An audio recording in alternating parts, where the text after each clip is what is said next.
आज हम बात करेंगे उस सुनहरे दौर की जब भारतीय सिनेमा अपने सबसे बेहतरीन समय से गुजर रहा था। साल 1975 एक ऐसा साल जिसने हिंदी फिल्म इंडस्ट्री को हमेशा के लिए बदल दिया। इसी साल तीन बड़ी फिल्में एक दूसरे के सामने खड़ी थी। अमिताभ बच्चन और शशि कपूर की दीवार, धर्मेंद्र की प्रतिज्ञा और फिरोज खान की धर्मात्मा। 1975 सिर्फ इन तीन फिल्मों के लिए ही नहीं बल्कि भारतीय सिनेमा के इतिहास में एक मील का पत्थर है। इसी साल शोले रिलीज हुई जिसने बॉक्स ऑफिस के सारे रिकॉर्ड तोड़ दिए। लेकिन शोले के अलावा भी कई ऐसी फिल्में थी जिन्होंने अपनी कहानियों और स्टार्स के दम पर दर्शकों को दीवाना बना दिया था।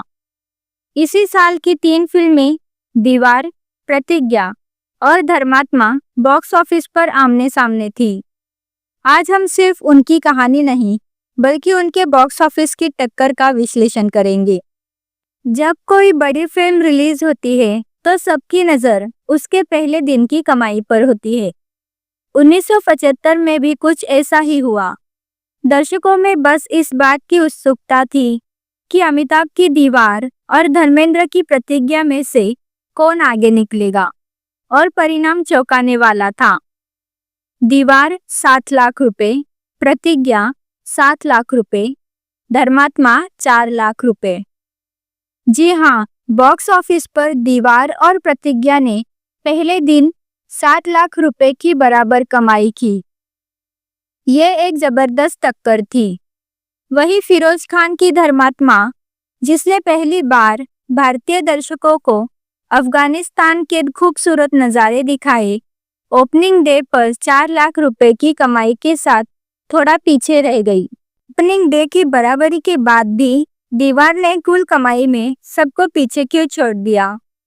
इसका जवाब सिर्फ नंबर्स में नहीं बल्कि इन फिल्मों की कहानियों और उनके स्टार्स की परफॉर्मेंस में छिपी है। यश चोपड़ा की दीवार सिर्फ एक फिल्म नहीं थी बल्कि भाई भाई के बीच की ऐसी भावनात्मक लड़ाई थी जिसने पूरे देश को हिला दिया। अमिताभ बच्चन का एंग्री यंग मैन का किरदार और उनके डायलॉग्स आज भी लोगों की जुबान पर है।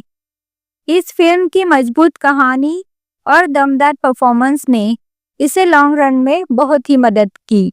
धर्मेंद्र की प्रतिज्ञा एक अलग तरह की फिल्म थी। एक डकैत जो अपने परिवार का बदला लेना चाहता है।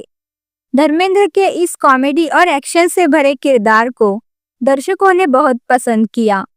ये फिल्म अपने हल्के फुल्के अंदाज और धर्मेंद्र के कॉमेडी टाइमिंग की वजह से ही लोगों को थिएटर्स तक खींच लाई।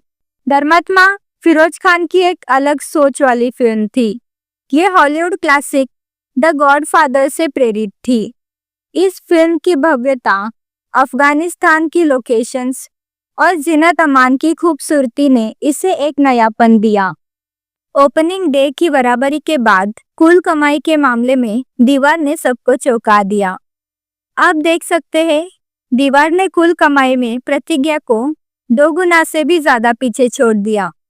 ये साबित करता है कि सिर्फ ओपनिंग ही नहीं बल्कि एक अच्छी कहानी और दमदार परफॉर्मेंस ही किसी फिल्म को लंबे समय तक बॉक्स ऑफिस पर राज करने में मदद करती है।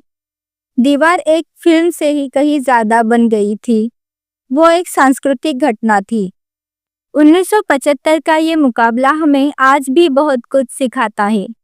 ये बताता है कि स्टार पावर सिर्फ ओपनिंग तक ही सीमित होती है, लेकिन अगर फिल्म की कहानी में दम न हो तो वो दर्शकों के दिल में ही जगह नहीं बना पाती।